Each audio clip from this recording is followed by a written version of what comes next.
So eto na naman po tayo ngayon. Isang magandang umaga.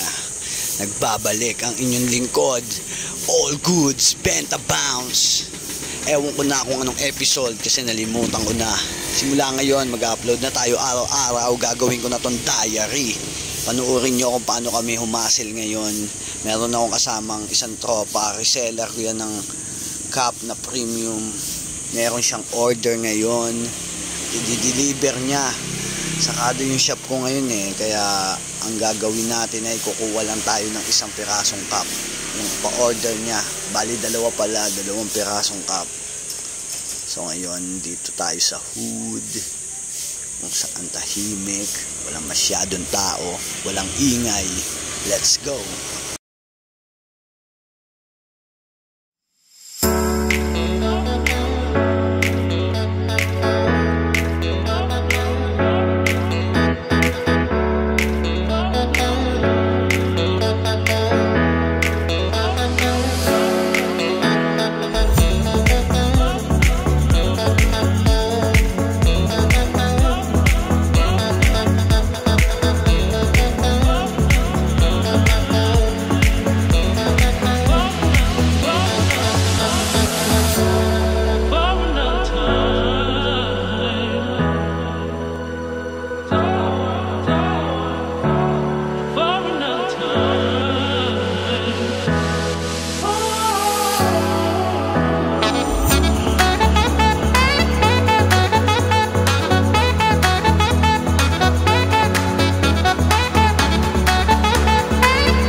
Ito na nga, malapit na tayo sa shop.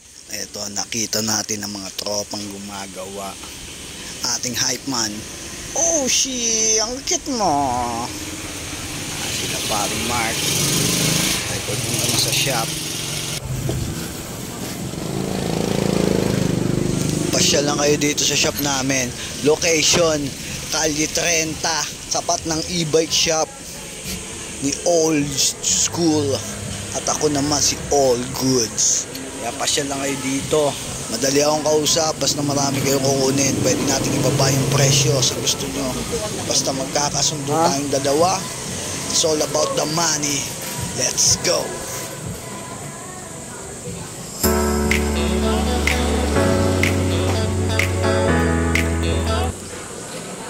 Ito nga, pagkatapos ng hustling, dinate ko muna ang aking pinakamamahal at pinakamaangas na asawa.